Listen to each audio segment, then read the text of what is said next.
जय श्री महाकाल। साप्ताहिक राशिफल 30 नवंबर से 6 दिसंबर 2025 तक का।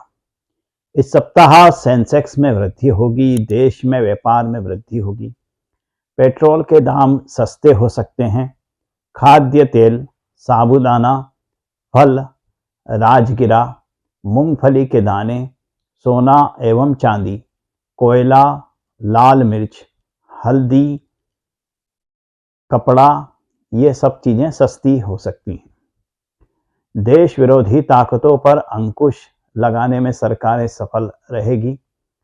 राजनीति में कोई बड़ा खुलासा हो सकता है, कोई बड़ी राज खुल सकता है राजनीति में। सरकार प्रदेशों में नेता भी बदल सकती है। पहाड़ी क्षेत्रों में बर्फबारी एवं मध्य क्षेत्र में मैदानी क्षेत्रों में ठंड बढ़ने लगेगी। शास्त्रों में दान देने के कुछ नियम बताए गए हैं। दान देने वाला व्यक्ति पूर्व अभिमुख होकर दान दे, यानी कि अपना मुंह पूर्व की ओर रखे और फिर दान दे, और लेने वाला व्यक्ति उत्तर की ओर मुख करके खड़ा रहे और दान ले। इससे दोनों की आयु में वृद्धि होती है तथा लेने वाले की आयु भी कम नहीं होती। तिल, अक्षत, कुश और जल, इनको हाथ में लेकर दान देना चाहिए सदैव। जब भी दान दें तो तिल, अक्षत, कुश और जल, इनको हाथ में रखना चाहिए, अन्यथा उस दान का कोई फल प्राप्त नहीं होता।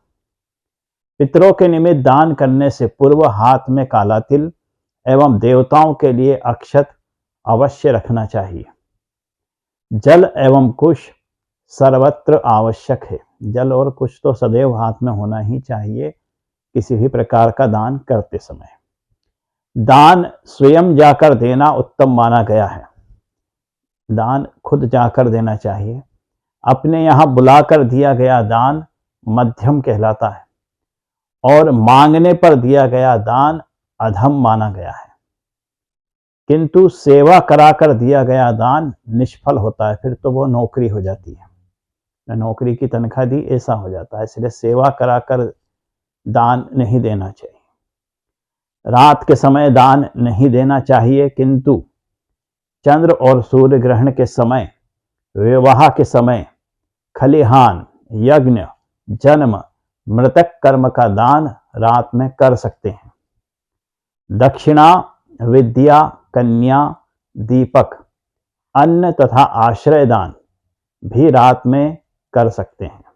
गौ, सोना, चांदी, रत्न, विद्या, तिल, कन्या, हाथी, अश्व, शैया, वस्त्र, भूमि, अन्न, दूध, छत्र तथा ग्रह, इन 16 वस्तुओं के दान को महादान कहते हैं।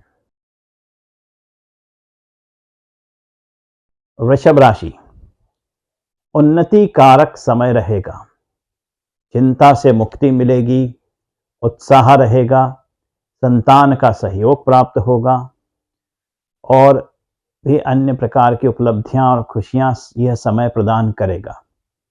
नए करने की चाह रहेगी, धन की आपूर्ति व्यवस्थित बनी रहेगी। यह होगा रविवार, सोमवार के दिन। मंगलवार और बुधवार, इन 2 दिनों में थोड़ी परेशानी आ सकती है।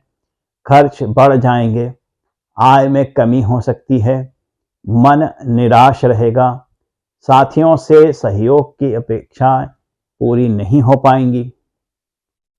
किंतु गुरुवार और शुक्रवार से समय पुनः आपके पक्ष में हो जाएगा। कार्य में तेजी के साथ आय में वृद्धि होगी, सहयोग भी प्राप्ति भी होगी। ऋण संबंधी मामलों में नए रास्ते खुलेंगे, या तो समझौता होगा या ऋण चुकाने में ही सफलता होगी। विरोधी आपके शांत रहेंगे। शनिवार का दिन सामान्य रूप से व्यतीत होगा, इसमें कोई भी बड़ी उपलब्धि या बहुत कुछ निराशा वाला कार्य नहीं होगा, यानी कि मिला जुला सामान्य दिन रहेगा। प्रोफेशन में सभी प्रकार के तेल, फर्टिलाइजर्स, केमिकल, औषधि, चमड़ा, कोयला, इनका व्यापार करने वालों को लाभ होगा। चिकित्सक और इंजीनियरिंग का कार्य करने वाले भी सफल रहेंगे, चाहे वो व्यापारी हों, चाहे नौकरी में कार्य करते हों, दोनों को। स्वास्थ्य में नसों की समस्याएं हो सकती हैं, हड्डियों की कमजोरी की समस्या हो सकती है या हड्डी पर चोट लग सकती है। शनिवार के दिन आपको स्वयं अपने शरीर पर तेल मालिश करना चाहिए।